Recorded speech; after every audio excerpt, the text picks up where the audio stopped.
Hong Kong Future. This is another cool forum we have offered in the last few months. And this time, our title is How Hong Kong Freedom Has Been Undone. And at this moment, talking about Hong Kong's future and Hong Kong freedom seems to be a kind of luxury. But still, we have to talk about this because this is some kind of universal value we are cherishing for many, many years. And for this time, our title is How Hong Kong Freedom Has Been Undone. Let me introduce our two guest speakers before we start our discussion, right?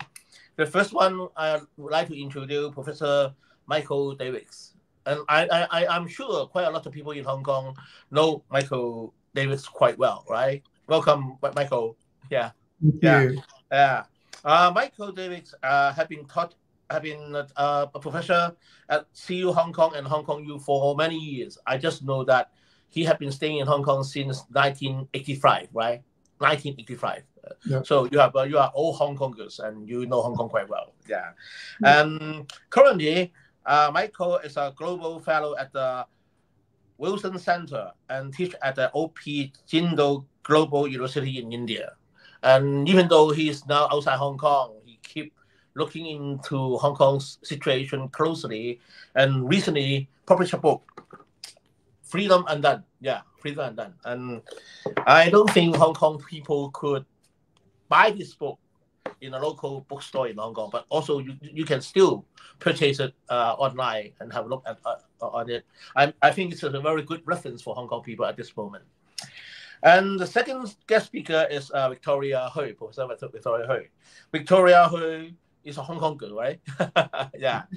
Victoria is now an associate professor in political science at the University of Notre Dame.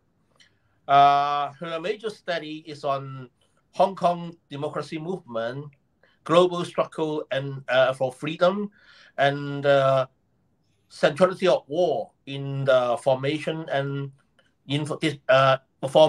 transformation of China in history. So both of you are expert on China and Hong Kong issue, and this program starts from this book, right? This book, Freedom Undone: The Assault on Liberal Values and Institutions in Hong Kong. I find this book quite insightful and interesting to read because in the first part, it had a very concise but very clear account on democratic movement of Hong Kong since the handover to year 2020. And the second part of this book is an analysis how the national security law had an impact on Hong Kong's society and to assault on the freedom and rights Hong Kong people used to have. So this is a very, very valuable reference to Hong Kong people. So to begin with, I would like to invite Michael to have a brief account on your major idea when you write this book and what is your major analysis and points on this book you have put forward for us.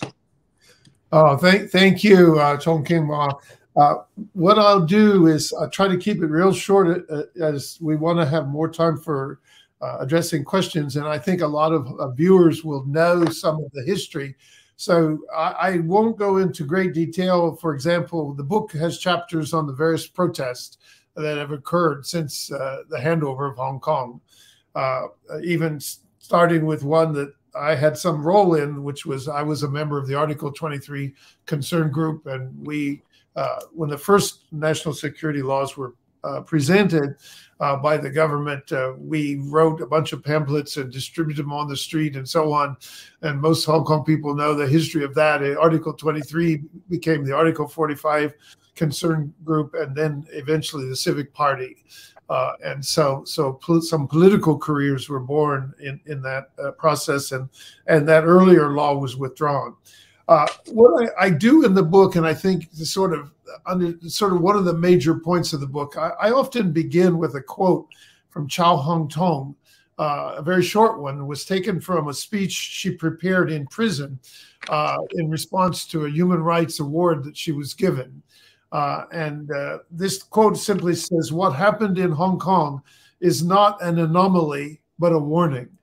And why I begin with that is that one of the missions of the book is not just to talk about what happened in Hong Kong as it impacts Hong Kong, but also this kind of illiberal policy agenda that goes global, that applies around the world, and is very much a part of the politics of the UK, of the US, of Europe, and other countries around the world, where populist leaders promote illiberal values and so on. So in a way, I kind of treat Hong Kong the way Tocqueville treated villages in America a couple hundred years back, as an example of something. Tocqueville was talking about democracy in America. He was saying how great it was, and maybe the Europeans could learn something from it. Now in Hong Kong, we're talking about this illiberal trend and what threat it poses, the warning that Xiao Hongtong talks about. And the reason I think I start with this is because, and I do this in the first chapter, talking about China's own so-called comprehensive national security concept. And this concept in China, national security, is mostly about internal threat. So we call it an internal approach to national security. While most of us think of national security as protecting a country from outside threats, military threats in particular, China it views what the people in China do as the biggest threat to the Communist Party rule. And so I talk about this in the first chapter. In handling this threat, the Communist Party targets some 20-some areas of national security that are including things like just economic and social development and so on, cultural issues, that these are threats to national security in China and have to be strictly regulated under this comprehensive concept. And then China knows essentially what the threat is, and they identify it as liberal values. That the people China has read, the Chinese leaders have read the political economy literature, and they know that people in a country that's highly developed, as it becomes more and more developed, the people will demand change. And what they typically demand are liberal institutions and values. That is checks and balances, the rule of law, basic freedoms. And so that, I think, is how China views it. And I'm going to argue, and the book argues, that this comprehensive national security concept has now been imported into Hong Kong, where the same kinds of liberal ideas and values are threatened or suppressed. So that's kind of a major theme of the book. I think the other major theme is to look in the weeds, that for people to understand how an illiberal agenda is imposed on a society and what the consequences are. So that's the second one. Now, I say illiberal. Why would that threaten Hong Kong? I argue in the book that the Basic Law essentially promises Hong Kong a liberal order. And by that, I mean it promises Hong Kong the basic freedoms of the human rights listed in the Basic Law, some 16 different human rights. Half of them relate to free speech in one form or another. So it leaves very little ambiguity, no matter, some people like to say, well, China couldn't have imagined or planned a liberal order for Hong Kong. Well, if they didn't, they shouldn't have written it down in the Basic Law, because it's very much there. We associate as a liberal order as certain elements, the rule of law, that everyone's subject to the law, applied in ordinary courts in the ordinary manner, and that basic freedoms are protected. So this was all guaranteed in the Basic Law of Hong Kong. Now, I argue in the book very early on that the Basic Law had two flaws. One was that the power for interpreting it was left with Beijing, with the National People's Congress Standing Committee. So while the courts were to be independent and final, when it came to interpreting the basic freedoms, they were under restraints from Beijing. And we know that happened very early on in the right of abode case, which was referred to Beijing. So the Hong Kong courts throughout all these 20 years, plus 20 plus years since the handover, have been sort of under threat that if they did something Beijing didn't like, that Beijing would overturn them. So that was one flaw, basic flaw in the Basic Law, I argue. The other is the Basic Law seemed to recognize that if Hong Kong people were to guarantee their high degree of autonomy and basic freedoms, that they would need democracy. And Hong Kong people in their wisdom quickly understood that. And that's why most protests in Hong Kong since the handover were demands for democratic reform, which was promised in the Basic Law. This law wasn't in the text so much, but in Beijing's refusal to carry it out. So Beijing basically engaged in foot dragging. So Hong Kong people, when they protested over democracy, in my view, were essentially protesting over these liberal values, trying to protect them, because they recognized that the government appointed by Beijing was not up to the task of defending Hong Kong's autonomy. We never expect a government in this arrangement is going to be at war with Beijing, but simply that it would find its voice and help Beijing to understand the concerns of the local population and then work to defend those values that Hong Kong people cared about. And it never did.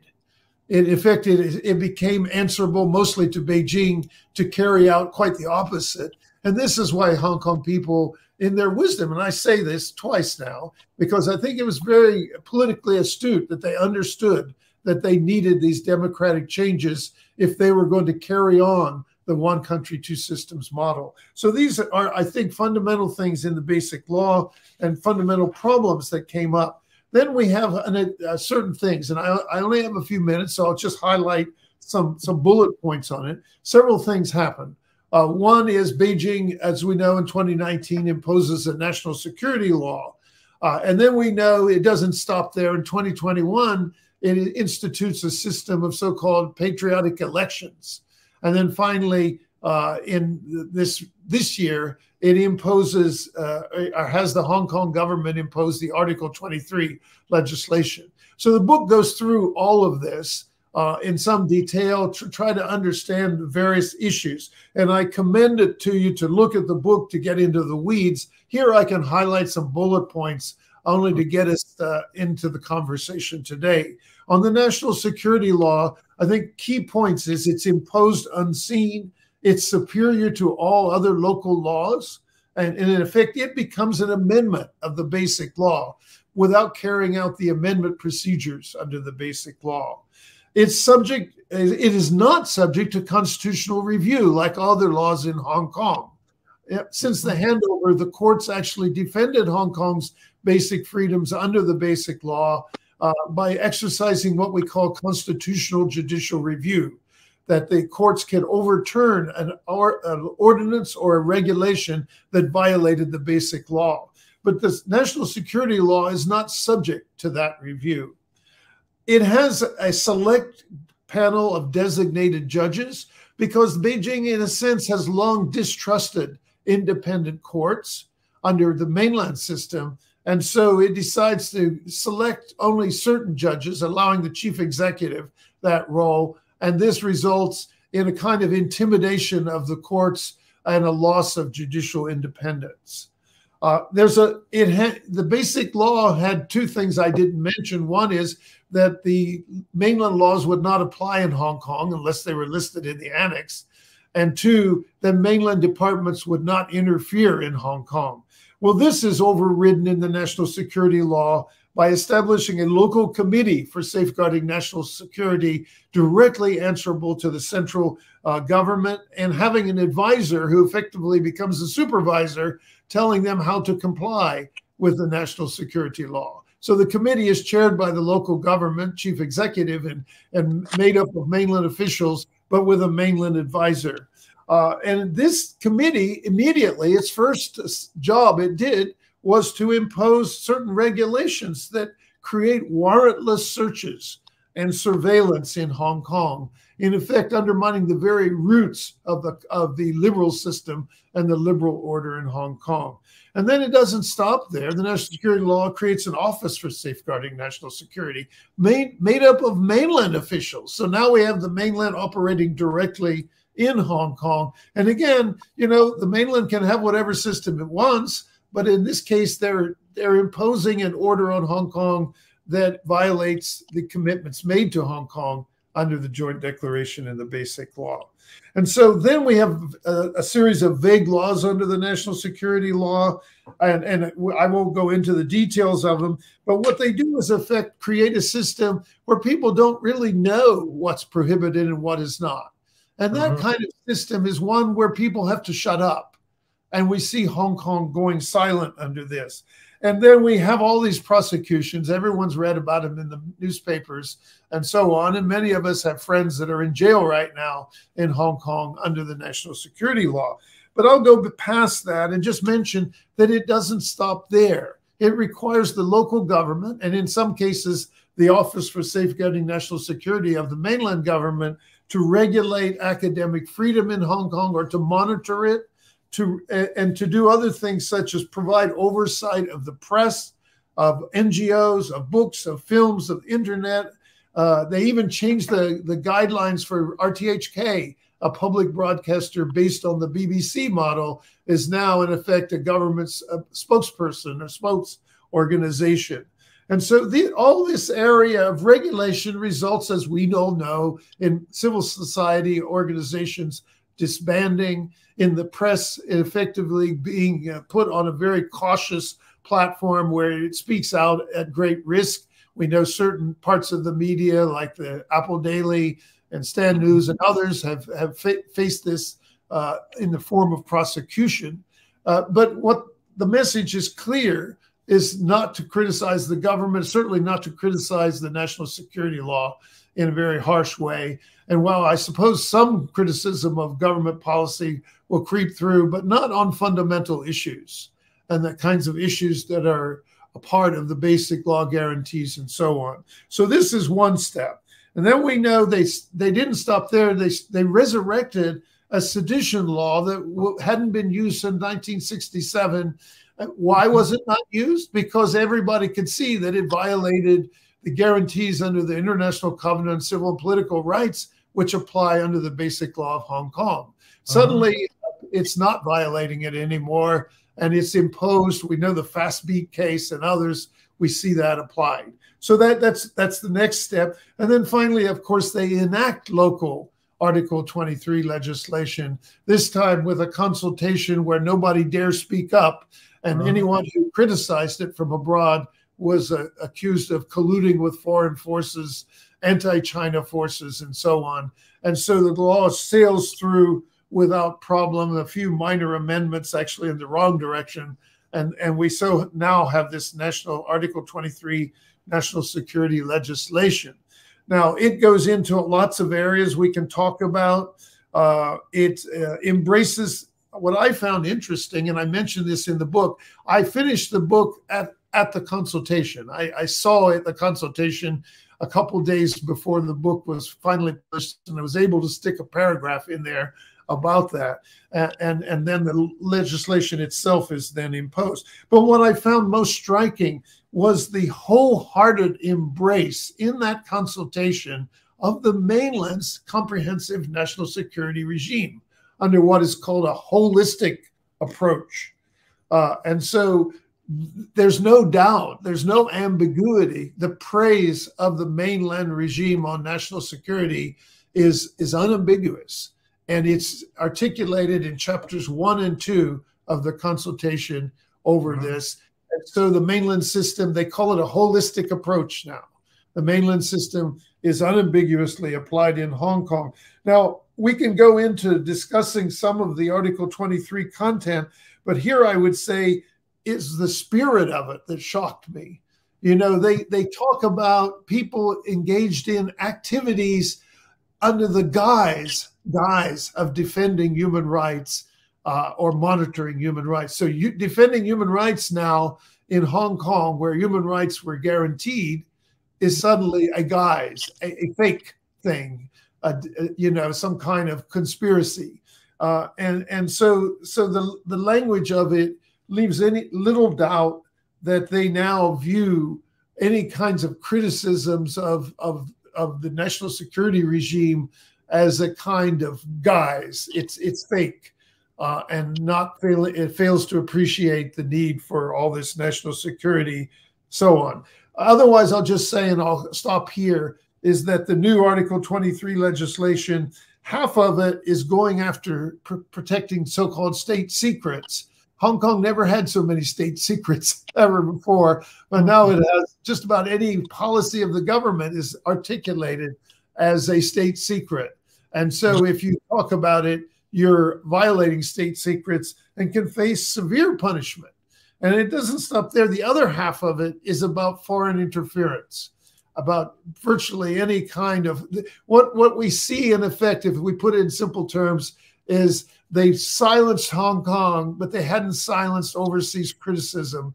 So in this new Article 23 legislation, they try to do that as much as they can by regulating in any form so-called foreign interference, international organizations, and so on, in effect admonishing people in Hong Kong, if you associate with these foreign forces, you will be violating the national security law and face that risk. And that if you try to investigate, if any foreign organization, just diplomats, try to do their job and investigate what's going on, then they're accused of espionage. So the attempt is there. Whether it will succeed, we will see. The attempt is to now let's silence the foreign criticism of Hong Kong.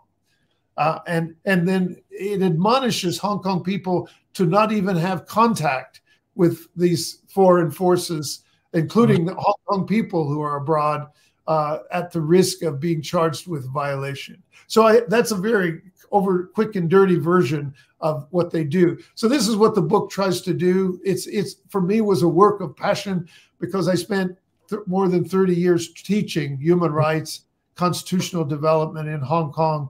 And my students are everywhere today, from the Hong Kong government to the Hong Kong prison and all the spots in between.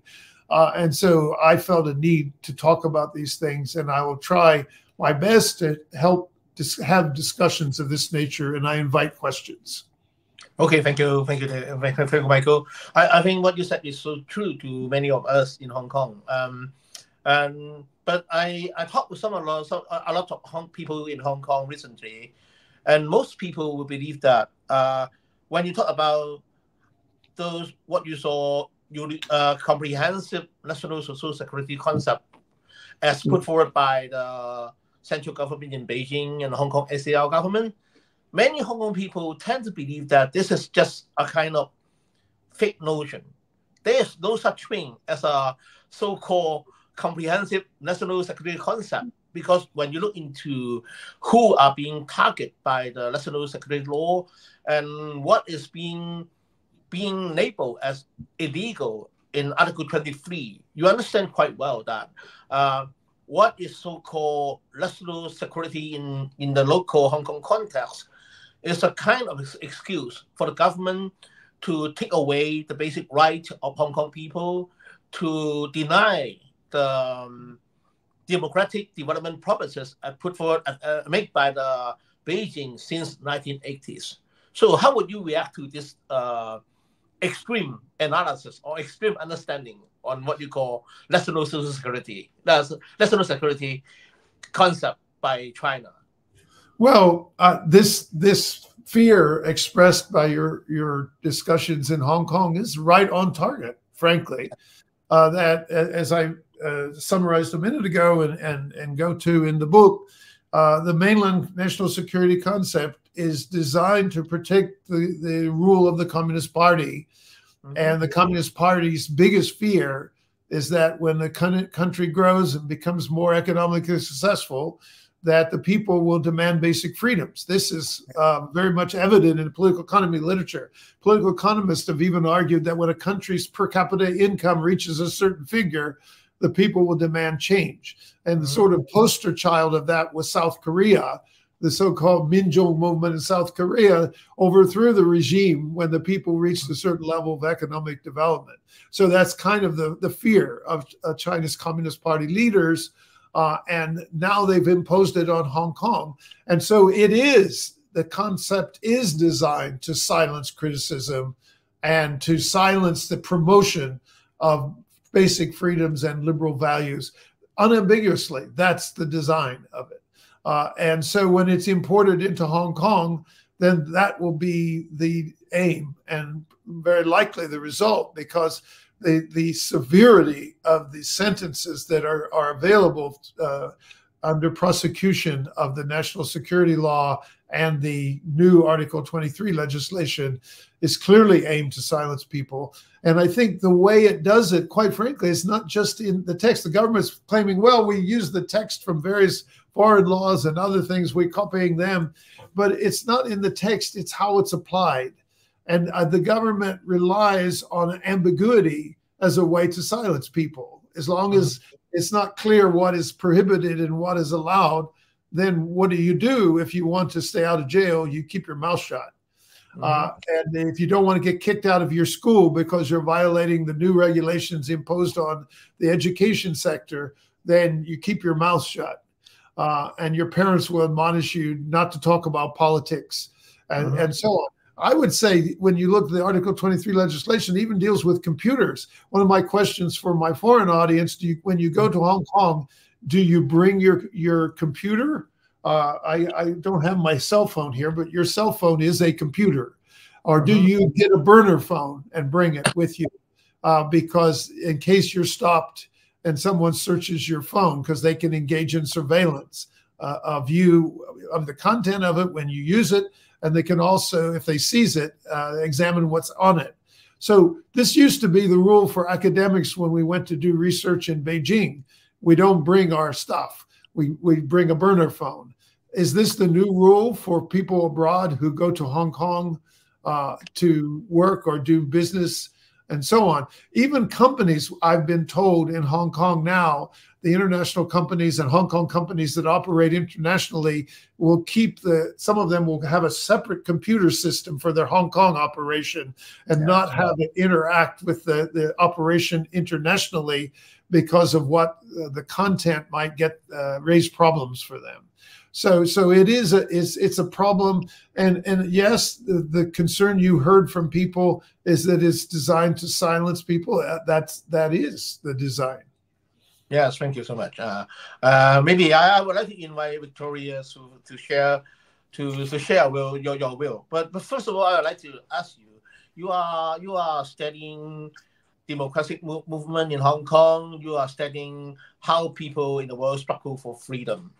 And some people said that with the National Security Law in 2020, it's a major blow to freedom and basic human rights for Hong Kong people already. And now we have the Article 23 enacted. And some people said that it's a follow-up punch to Hong Kong. And it is becoming maybe less fatal than the National Security Law already. So many people in Hong Kong just feel, oh, that's normal, that's expected, and we can't do anything on that. How would you react to this situation, and how would you analyze the further endangering of Hong Kong's freedom and basic right after the enactment of the Article 23? Yeah, thank you, Chung Kim Wah, for having us. So I would like to also then go, essentially, let me kind of answer your question, and also going back to how Hong Kong's freedoms have been undone. So Hong Kong used to be the only example in the world that enjoy freedom without democracy.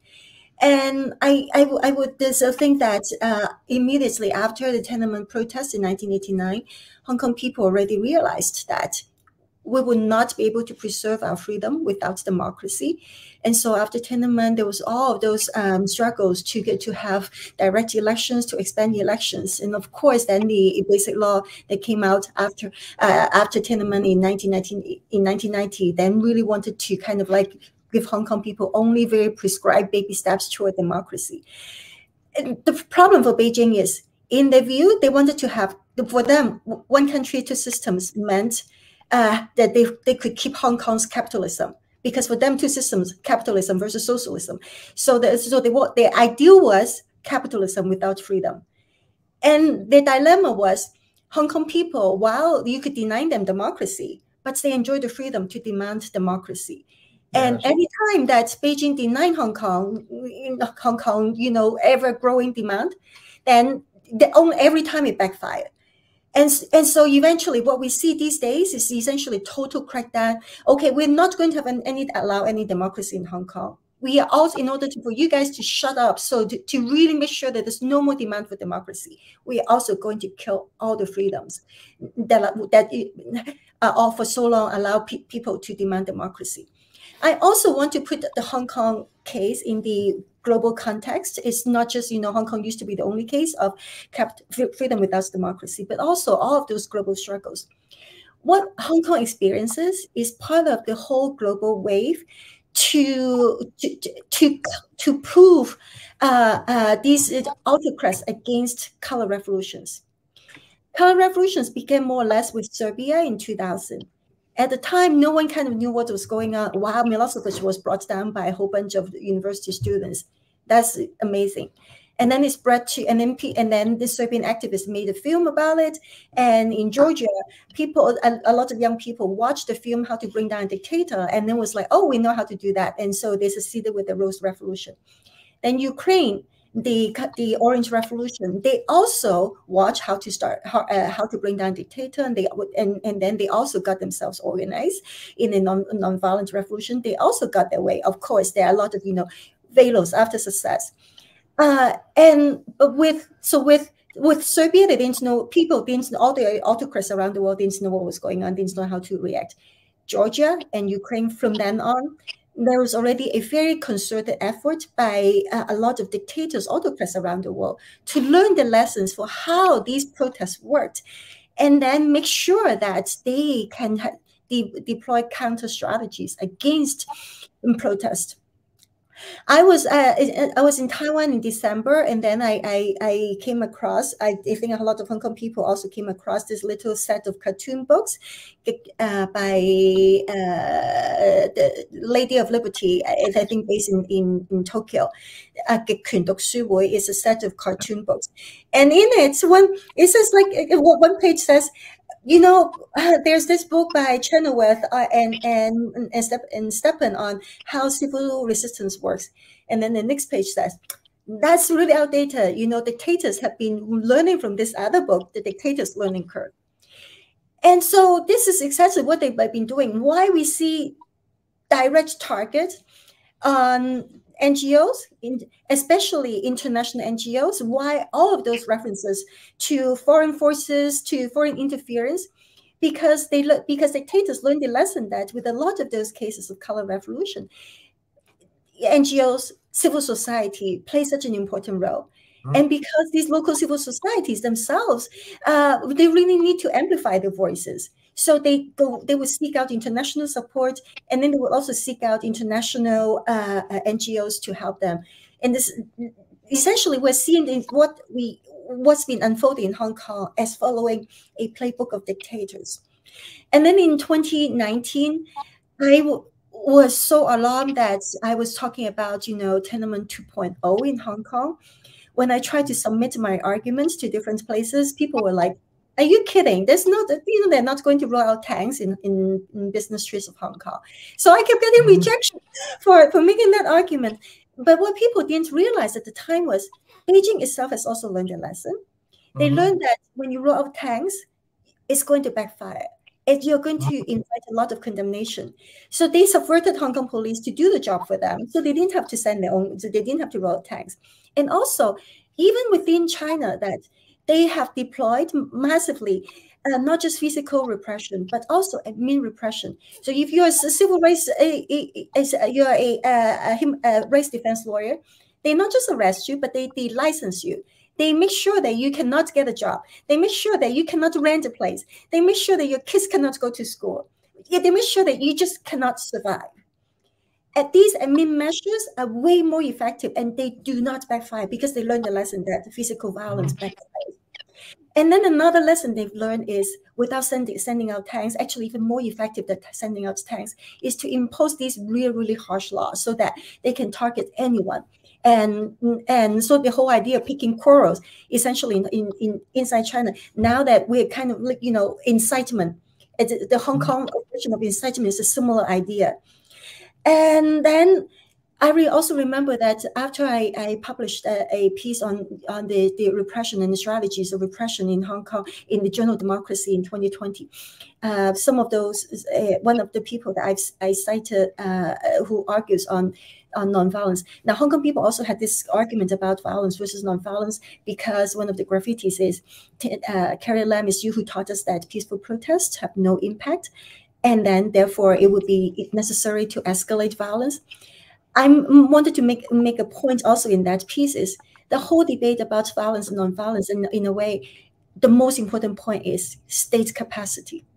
Mm-hmm. So Beijing has learned a lot that it's essentially if they turn nonviolence into violence, and then they exaggerated violence as terrorism. But the most important thing is that it's not just about how repressive a regime is, because some very repressive regimes, they do not have the same kind of capacity that Beijing has. Beijing has the world's highest state capacity in repression, and not just physical means, but what we're talking about, admin measures, very harsh laws. And now that Beijing has become a surveillance state, it can also, why we're seeing concentration camps in Xinjiang, the surveillance state can implement predictive policing. So even if you look, before you have committed anything, why in 2019 now these days, if you're a young person dressed in black, you're presumed to be guilty, because this is part of Beijing's predictive policing. And I will argue that because state's capacity is so high, that renders the whole argument about violence and nonviolence completely moot. Think about it. In 1989, a lot of the young protesters, they were on the wanted list. They were smuggled out and through Hong Kong in the Yellowbird operation. Think about how this could be reenacted in China or in Hong Kong these days. It's like there's no escape. And this is all because of state's capacity. And this is a very, very difficult situation. Now, back to, so then how we should understand civil society in light of the NSL and in Article 23.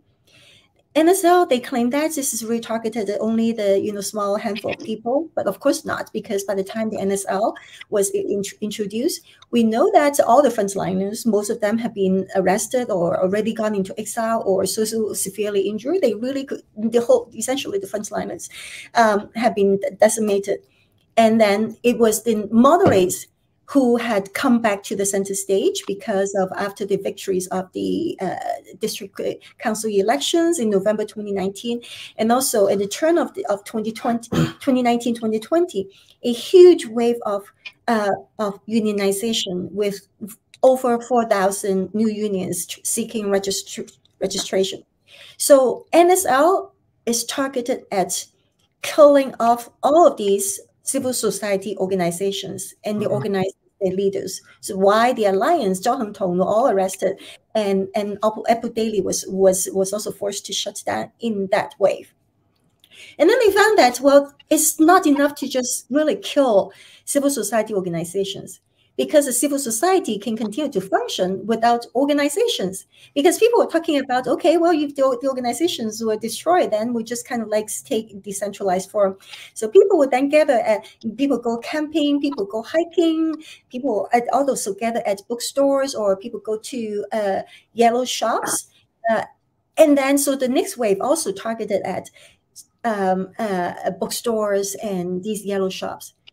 So any form of anytime, any forums that would allow people to get together to form communities, essentially they all become basically in different waves became targets of attacks. Now with Article 23, the targets are individuals themselves. Even if you don't go to all the bookstores are forced to shut down, you literally have nowhere to go other than to hang out with your friends. They still want to make sure that if now Article 23 is so insidious, because it's not just that you are so intimidated that you don't dare to commit anything. But if you know your friend, if in your hiking trip with your buddies, your buddies have done something, you don't report on them, you are also subject to exactly the same arrest, the same conviction, the same sentence. So Article 23 really aims at completely destroying any form of resistance. Now, this is a very, very bleak situation. And then, Jun Kim, you also asked about, Hong Kong people, so many people, because in this situation have left, and at the same time, they also left with the civil society in the pockets, and so people go to Taiwan, people go to, and like you, a lot of people come to the UK and then recreate essentially civil society. This is very hopeful. What I see is interesting is that people are really scattered. So you just mentioned that you live, in a pretty far area, and it takes you over an hour to get to London to go to any events. Yeah. What I see is that it's like every time we meet some people, it's like, oh, it takes us over an hour to commute one way. Yeah. So in the sense, civil society requires that people come together. Yes. You can why you need bookstores, why you need pro-democracy coffee shops, yeah. Why you need libraries and all these places. You need people to be able to gather. But at the same time, the fact that these days, we are in different places, but then we are still talking in a webinar format. So the internet does allow us to stay connected, among people, Hong Kong people in exile, or maybe people. I suppose a lot of people just leave, but they're not exactly in exile because they're not on the wanted list, or they're not afraid of going back. And so there is that. And then earlier I also mentioned that, in Beijing's eyes, the best ideal is capitalism without freedom. The challenge is, can they do that? Can you really maintain capitalism without freedom? They just learned the lesson that it's not possible. Whatever financial economic indicators we care about, they have all plunged. And so Beijing realizes that, hey, guys, tourists come back, international businesses come back. So travels is still possible. And then also with the internet, and so it seems that, however much they try to fill all the gaps, whenever there are gaps, whenever there are cracks, that they want to, put more cement into it. If they really want to preserve Hong Kong's economy, they just cannot completely build a real fortress around Hong Kong. It's bans and people are not allowed to go in and out. And that, I suppose, just leaves some room. And another thing is, so I went to Taiwan. I felt actually very depressed. Why? Because I realized how badly people survive, people live. So when we leave Hong Kong, so one question is we feel that we have to do something for Hong Kong, because if you're inside Hong Kong, you cannot do anything, you cannot see anything. So those who are outside really feel that we need to do something. But what I learned in Taiwan is that if you cannot find a job, for example, a lot of the professionals, if they used to get pretty decent pay with serving as a teacher, a social worker, a lawyer, when they're in Taiwan, they can't get qualified. They cannot get certified. They cannot get jobs. And if you cannot even live, that actually means that, if you don't have a regular job with decent income that you feel settled, it's not even possible to stay organized, to contribute to preserving Hong Kong civil society abroad. And then I came to the UK, and now this is why I also come back. I'm in the UK. I particularly would like to talk to people who first went to Taiwan and then come to the UK, is because I do see that there are more people in the UK. It's still very difficult to get, for professionals to get requalified, but people feel that here, they, even if I used to be a professional, now I'm driving a bus or driving a truck, but life is stable. And I would like to urge people who are outside that live well. I mean, one person I talked to in Taiwan kind of really struck the chord. In 2019, Hong Kong people have so many resources to support the movement. So now what we are doing is we're waiting. We have to preserve our energy. We have to rebuild our resources. We have to stay connected. So if something opens up, we are ready. We don't want people to all, Hong Kong people overseas should not really live at a subsistence level and feel miserable every day. So this is kind of my hope and how we can preserve, civil society. Thank you. Yes, thank you so much. What you just talk about is so true to many people in Hong Kong and outside Hong Kong. For us in UK, it is becoming more and more difficult to get together because, you know, the transportation, the traffic, the cost we have to bear, and the response we get from Hong Kong and other people is becoming less and less easy to get because many people are becoming more and more careful with Article 23 because they have to go back to Hong Kong. They want to protect their freedom. So what you said, predictive policing, has come to an effect that many people in Hong Kong and outside Hong Kong has a kind of predictive self-censoring so that they can make sure that they won't have they are not going to have trouble when they go back to Hong Kong, right? But when you talk about we need anchor points for us to get together, we know that in the last few years, more than 100 organizations, unions, or medias in Hong Kong have been forced to close down. And many people said that, and I read some academic papers saying that in nowadays society, it is becoming less and less possible for that so-called non-violent civil disobedience to get the effect they wanted to get. In 2019, many people in Hong Kong said that we are peaceful, we are rational, we are non-violence, but the effect come out is that we are now being repressed by the government. So, according to your academic study on freedom, do you think that this is really at that end for what Hong Kong people believe as non-violence and civil disobedience is no longer possible under the current situation? Also, what I want to say is that people really have to understand states' capacity. When I teach global struggles for freedom, you know, we have to think of all the cases in terms of a 2x2 boxes. So on one dimension, you have the degree of repression, you know, the x-axis, and then but we really have to look at the y-axis, is that the degree of the state's capacity. I would say nonviolence worked in Serbia because Milosevic wasn't completely unprepared. Milosevic was trying to look at a whole bunch of 20-year-old kids. He was like, you know, I can define NATO. I can define NATO bombing. You know, who are you guys? And then in Georgia, that the regime also was not prepared. And during the Orange Revolution, they were not prepared. And then afterwards, they learned, what lessons can we draw from these three cases?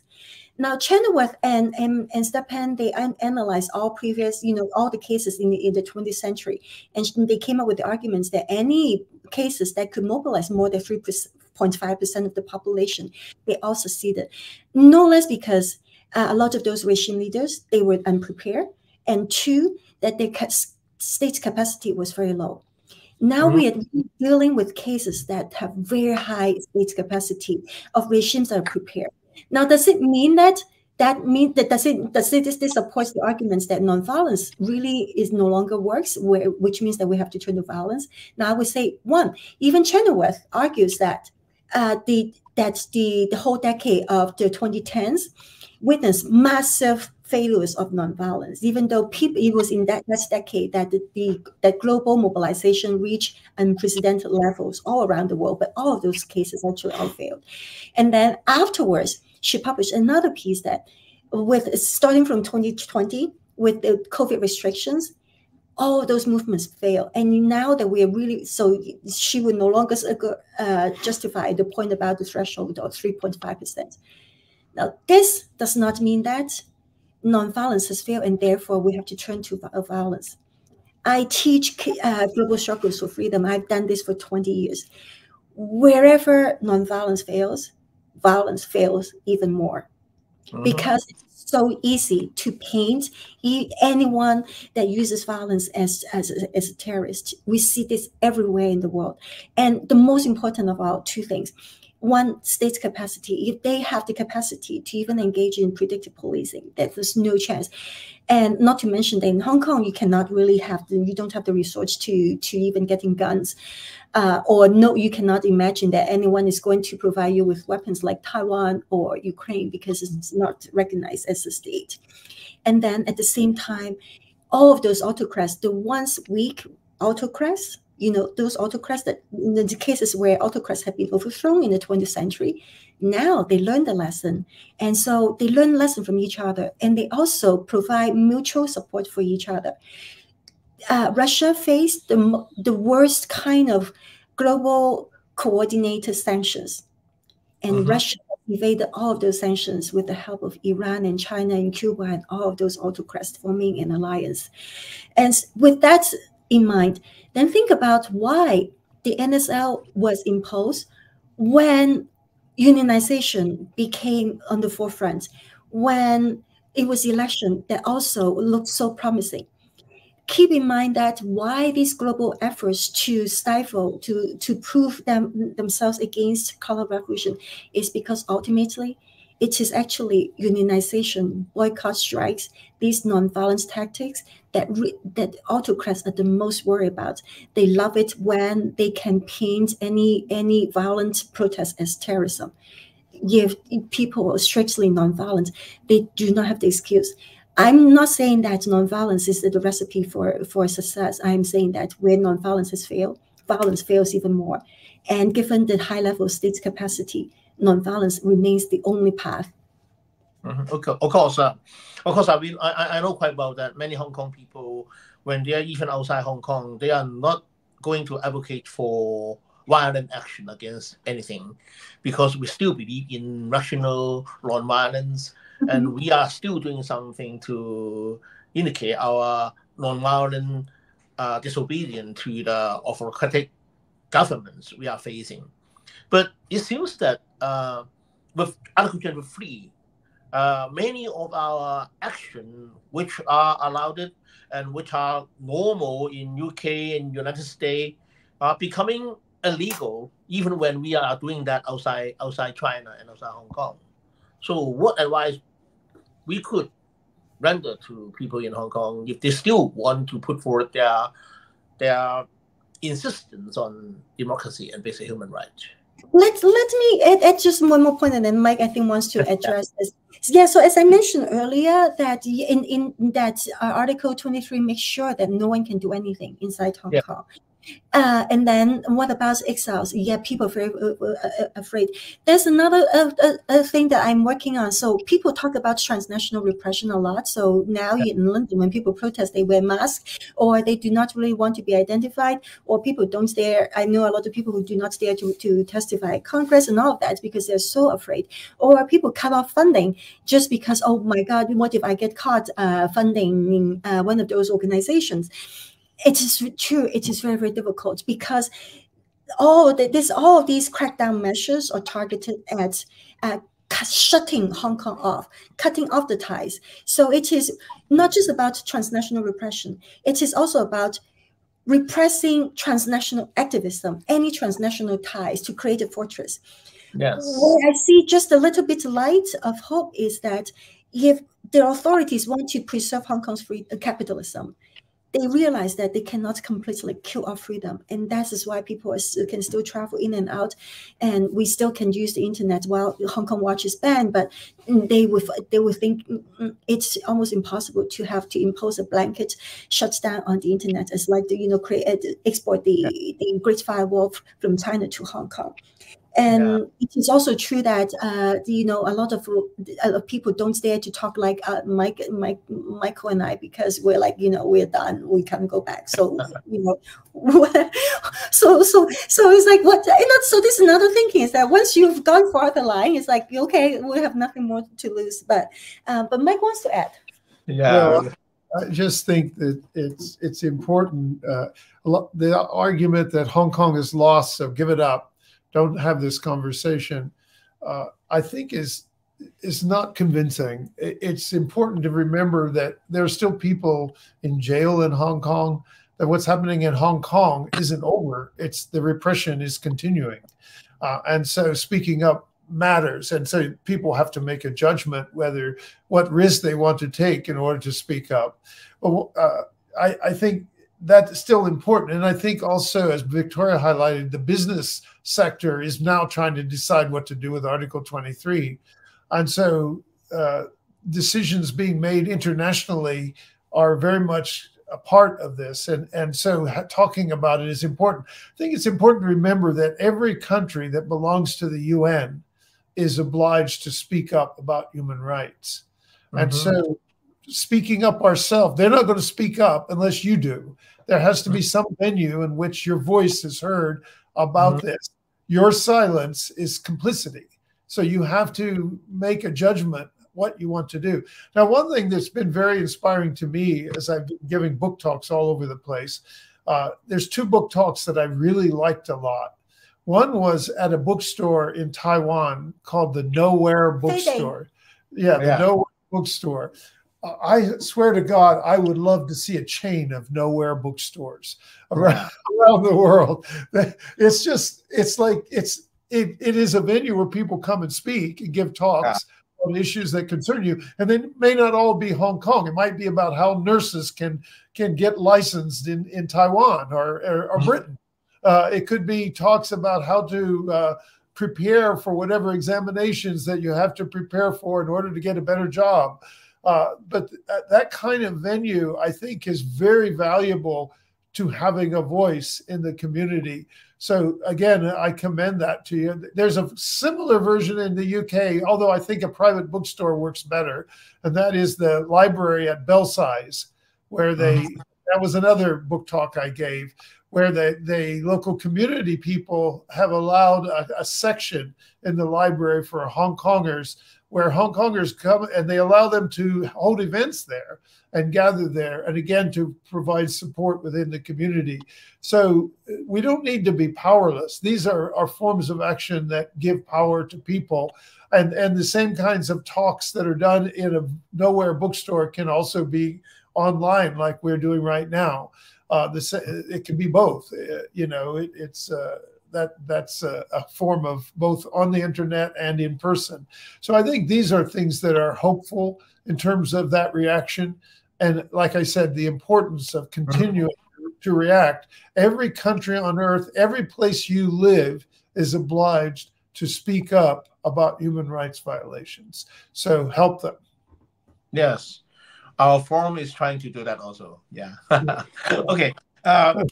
We have a few minutes to go, but before we go, I would like to raise some questions put forward by the press to us. There are quite a lot of questions, but I don't think we can address to all these questions. But I would like to raise one for you so that you can react to it briefly. A journalist asked a question about Jimmy Lai. He wants you to elaborate on your viewpoint. Do you think that the case of Jimmy Lai is a case to suggest a systematic collapse or significant erosion of legal and civil liberties within Hong Kong and the region? Yeah, it is, obviously. I think Hong Kong was like the poster child of press freedom until the national security law was imposed. Yes, there was a lot of self-censorship, but there were also the Apple Daily and other online newspapers that spoke up very aggressively. There's even the English Hong Kong Free Press does the same.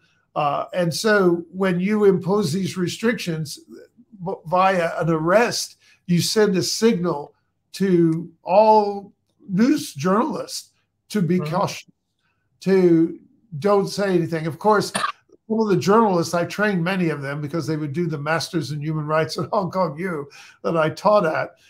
Some of them might want to continue to write aggressively and criticize the government, but their editors may also be wary of doing that.